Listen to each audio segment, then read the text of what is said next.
We're old. You're beautiful. You know, that's how that goes.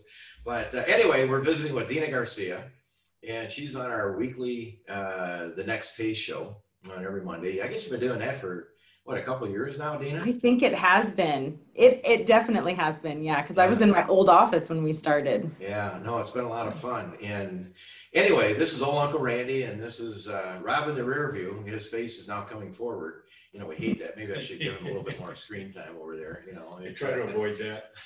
I try to stay in the rear view. Yeah, so it's a lot of fun. Rob's usually on the road, but anyway, we thought it'd be interesting to talk with Dina Garcia out of Miami. She is a registered dietitian nutritionist and has her own firm called, go ahead, Dina, what's the name of your firm? Vita Nutrition and Conscious Living. And what? Conscious Living? Conscious Living, yes. I did not know that part, man. Yeah, that's the full name. Yeah, so tell us what you do, and we'll get into what conscious living is. That sounds interesting. Yeah, so I am a anti-diet or a non-diet or a diet-free, whatever you want to call me, dietitian. So I'm actually helping people to get off of diets instead of putting people onto diets. So it's about a happy lifestyle, or is it, they're coming to you to lose weight? Is that what the... Well, you know, it's interesting. A lot of people reach out to me. One of the first things that they might say is, oh, I need to lose 30 pounds, or I need to drop 50 pounds, or I'm tired of dieting. No matter what I do, I can't lose. Like, these are things a lot of people say. Of those people, the ones that really become my clients are the ones that once we have a conversation together and kind of figure out what's going on, some of the underlying things that's happening with them is that I find that because they've done so many diets over the years, up and down, that, they've kind of developed some patterns of emotional eating, emotional overeating, and they really need to get off of that kind of diet mentality that they're in of like, give me a meal plan, I'll follow it for 12 weeks and I'll, hit my goal and, then what, so really trying to reframe how we think about food. And also with that, I always like to bring to light what is called diet culture. So we live in a culture of dieting that glorifies thinness and that even glorifies even certain ways of eating. Like the new diet culture is, clean eating and this and that, be fit, be strong. Like these are all forms of diet culture that basically tell us like we're not good enough unless we're eating a certain way and living a certain way. And then that produces like a certain level of like body shame and food shame in individuals. So we have to recognize and acknowledge that first, and then gear our minds to where we can start making decisions because they're intuitive and they feel good to us, right? So we want to become in alignment with our true self, where most people are motivated because of who they think they should be, which is what society says is different from who they actually are. And that's like shame-based motivation. And so we're working towards motivation from our true self. Like, I want to eat this way because I deserve to feel good. And this gives me energy and vitality. And this helps me to be my best self. Not, I feel ashamed that I have an extra 50 pounds on my body. Yeah. Well, I've had that extra 50 forever. I've tried to transfer it to him. And it's working. Yeah. No, it's and again, we've talked about this on our show, is that there must be some genetic makeup. We found out you're German, I'm German. Mm-hmm. Well, Germans are not Twiggies. Twiggy came from another area. We're right. At least I'm from the Munich area, and not from Munich, but when I went back there to visit, all you have to do is pull up the Hofbrauhaus in Munich, and there's 7,000 people that look like me, red brownish hair and, size 14.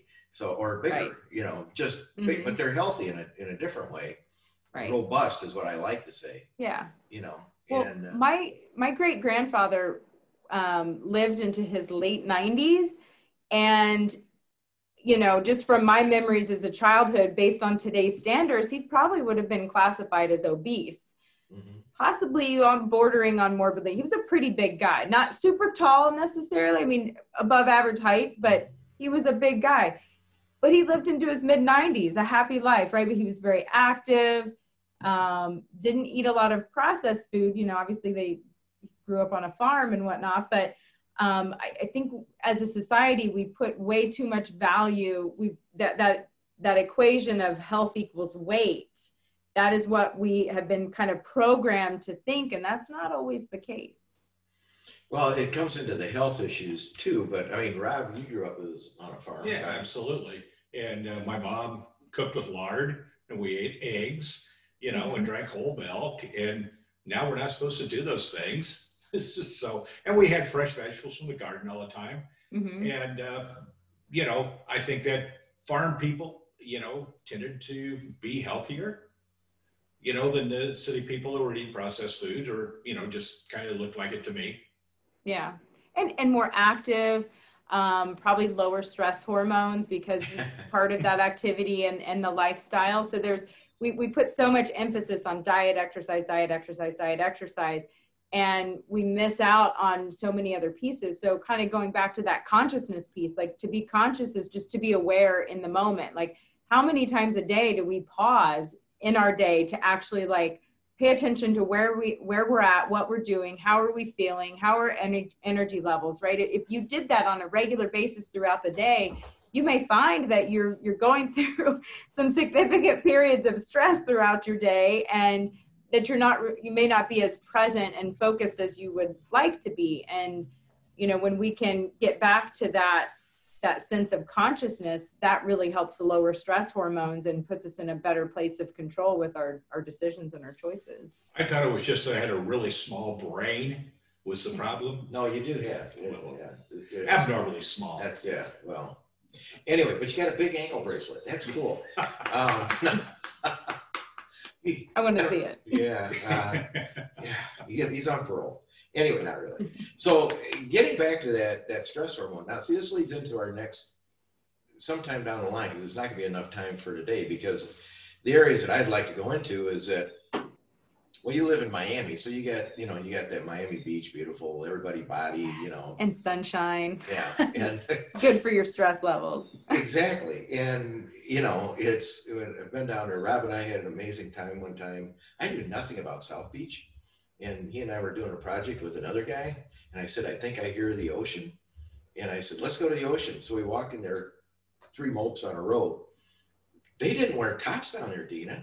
I know. What the heck is that? I was just like, it was so funny. The guy we were with, he was like, he had sort of a stuttering problem. We love him for whatever it was. I didn't even understand what he was trying to tell me, and then we finally realized I'm just a guy from Illinois. Everybody's covered up with wool blankets and coats all year down there, but everybody's in shape. And then my point is that because they're active, it's an active lifestyle, and they have this South Beach diet, which is just another one of those things. Because you have a way of also that, like at some point in time, I want to talk about what are those stress hormones.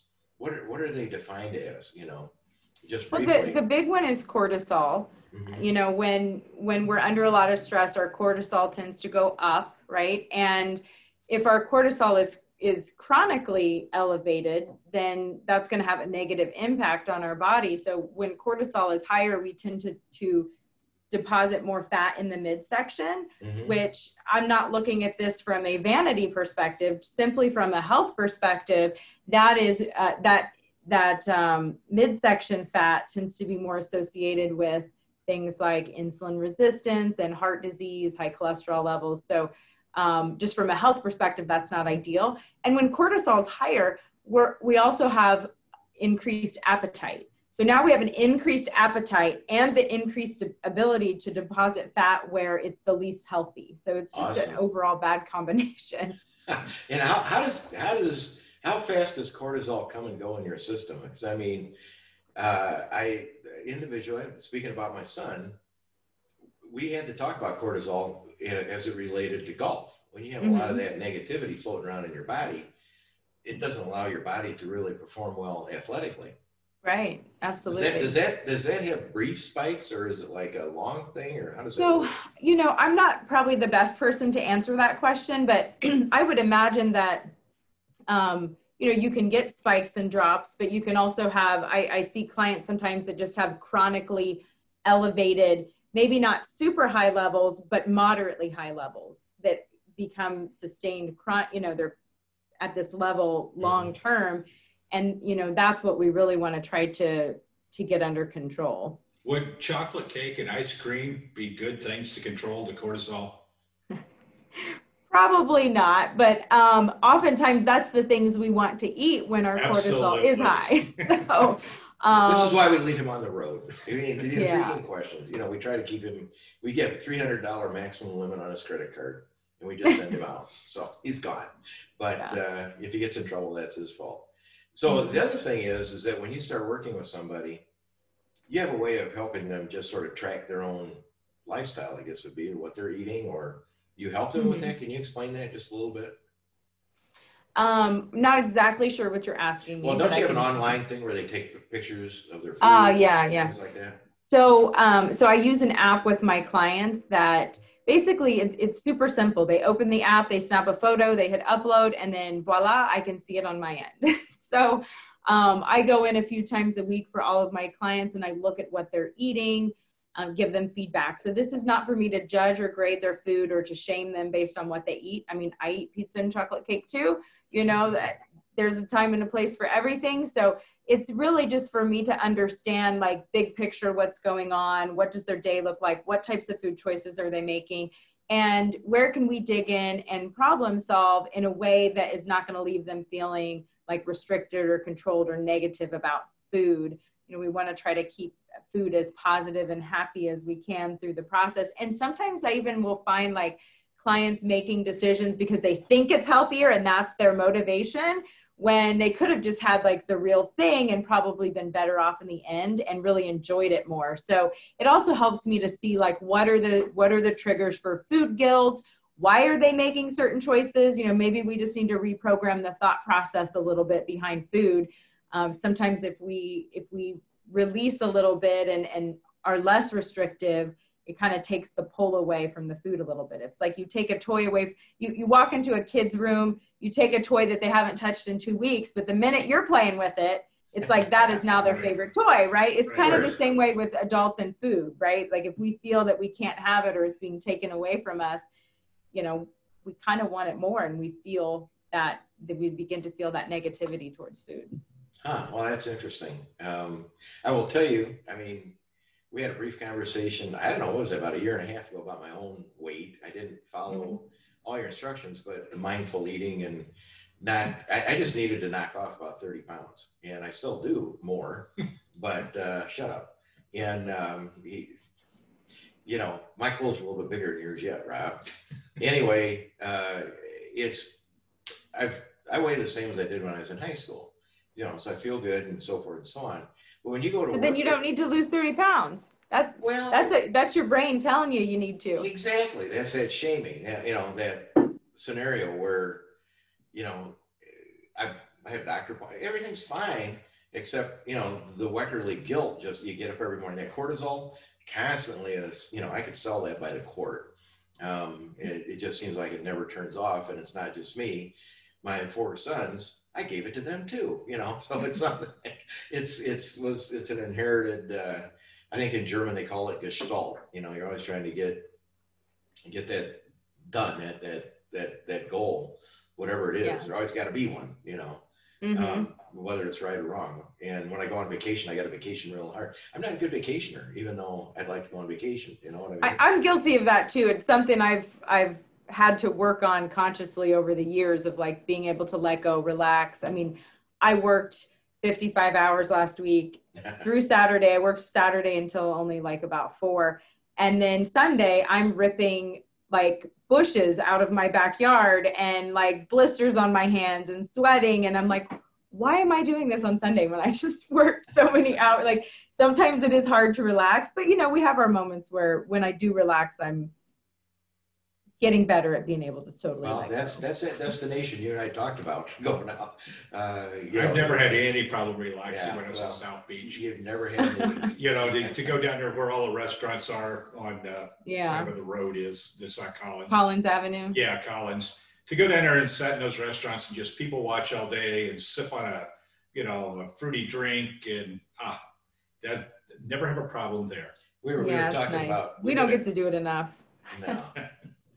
We're gonna be getting back on the road. We're planning a pretty heavy year of travel this coming year. And France had invited us in the month of right now to take basically our full team. They were gonna pay for the whole thing. You know, I was just giving them a list of. I gave them everybody. Wow. I was like, you were included whether you wanted to go or not. Oh, I'm not gonna say no, but yeah, no, you went to this trip. I mean, it was Kira and I were at the PGA show. And we had visited with them every year. It was the last call we made. We went over to them and they said, you know, we got to really have you guys over for a lot of different reasons. And so I was like, okay, well, I'll send you a letter. Anyway, long story short, they invited all of us. And it was going to be like, you tell us your agenda, where you want to go. We'll show you some highlights and so forth. Then I got into our coffee and we were. Good coffee. Well, the other thing is that I was thinking is that, you know, you're talking about people in how they eat, but are you a good cook? Am I a good cook? Yeah. I'm a pretty good cook, yeah. All right. So if we had the Dina Garcia take the camera home and show us how to cook food and then put that wonderful Dina Garcia coffee up in that screen. By the way, we did roast some coffee for you and we're going to ship down to you last week. We're going to roast more of it exactly when we're done here. You're going to sit and see. We can go live. We're going to go live on the next taste. Well, we got Costa Rican coffee in. Ooh, yum. That is outstanding. It has a wine note. They call it winey, but it's chocolate and it's got a little bit of lime essence in it and things like that. And then we're going to highlight it with a little bit of rum and we'll send that down to you. That sounds good. Yeah. And so we'll pick a label, but we want to have a big choice for you to have coffee. And I thought, my goodness, what would happen if a dietitian taught us how to cook? Because people love cooking shows. And of course, I do all simple recipes. That's perfect. That's it. I work, I've got kids. I got to get dinner on the table in 20 minutes. That's usually my evening. Wow. And I usually cook enough for 2 nights. So the next night I don't even have to cook. Yeah. Well, I have a beautiful kitchen. You can't see it, but I think I've seen it before. Yeah. It's a beautiful open air kitchen. So, we could get, Chef Dave out of the TPC and have a cook-off fest. A lot of fun, Zoom. Since everybody's going to be inside anyway, we could have fun. But I'd love to see. Well, he'll probably beat me on flair and fanciness and taste, but like easy, I got that covered. Yeah. Well, easy and healthy, I got that covered. That's when everybody gets, when they get done teaching their kids. You're homeschooling, right? Well, my kids are doing virtual school right now. Yeah, cool. So. Yeah. Did you have to learn new math? Terrible. You know what? So I know all the parents complain about it, but like to me, the new math like totally makes sense because that's actually how I taught myself when I was a kid is to think of it the way they're teaching it. So I'm like, yeah, this makes sense. I'm the oddball there. Well, tell us how people can get in touch with you because I'm sure that a lot of people want to get in touch with you and have your happy and healthy is healthy. Lifestyle teaching and help them, be happy with themselves. How would they get in touch with you? Yeah, so you can visit my website, which is vidanutrition.com. So it's VIDA. Vida means life in Spanish. I kind of chose a Latin Miami flair name, so it kind of fit with where I'm at. So I've got vidanutrition.com is my website, and I'm also on Instagram at Dietitian Dina. Dietitian spelled with a T. We have to be complicated. Yeah. Okay. Otherwise you won't find me. Yeah. Cool.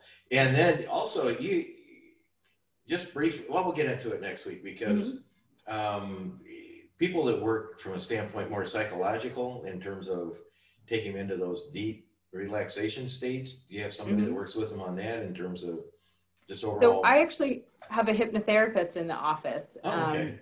Yeah, so I'll see the client for a good 3 or 4 sessions. And at that point, I can usually figure out what their biggest sticking points are. So, you know, what are those unconscious blocks that are sort of keeping them, conscious or unconscious, but like, what are those major blocks that are preventing them from progressing forward, that's keeping them stuck? So that's usually when I refer them over to the hypnotherapist, and she'll work with them through those. And it's been a pretty good combo. So yeah, I believe in that. I didn't before, but my golf game was so bad in the 80s. Somebody said, Randy, you got to go to a, you know, hypnotherapist. I go, yeah, right.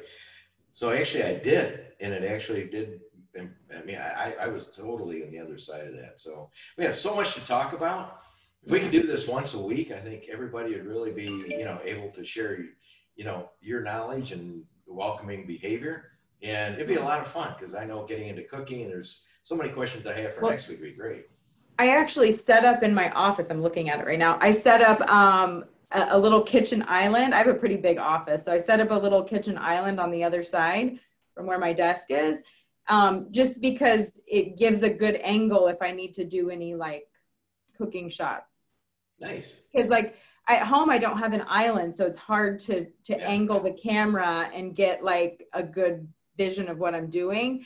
So I set this up in my office. I've got good lighting in here. And then, you know, sometimes I'll do, because I've done some corporate wellness over Zoom since all this pandemic has started. So normally I'd go do live lunch and learns and like a cooking demo. Now I'm doing Zoom, doing it over Zoom basically. That makes it cool.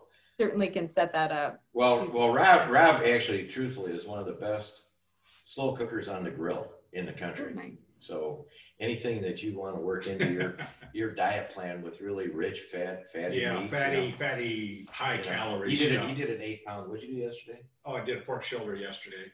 And it took me. It was an 8-hour cook. You know, so I don't have the patience for that. It's My mom recreation. does all that stuff.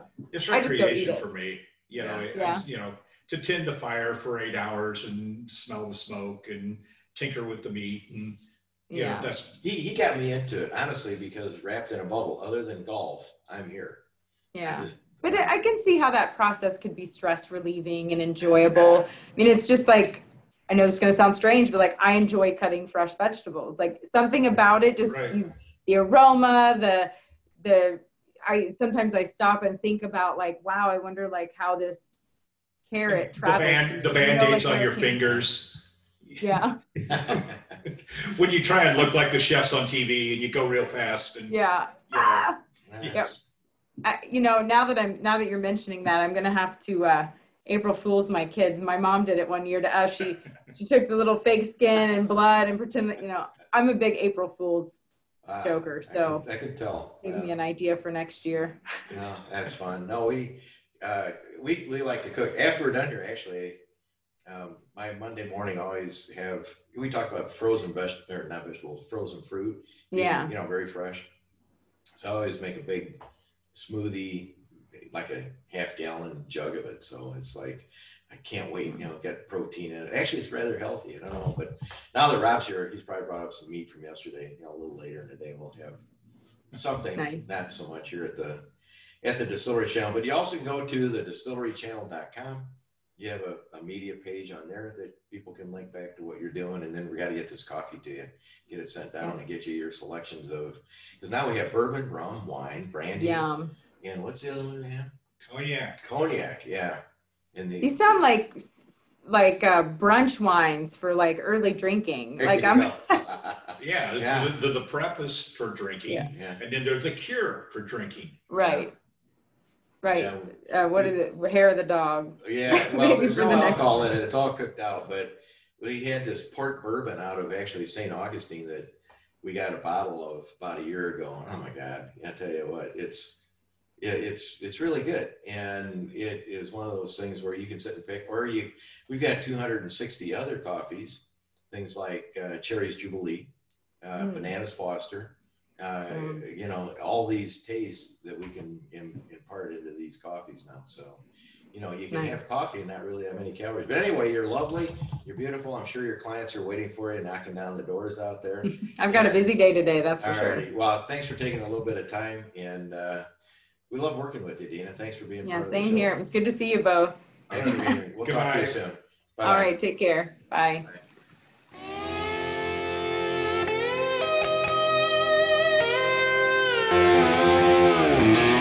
Put the sugar in the water, build a fire, make it hotter from the hopper to the copper, and it's moonshine.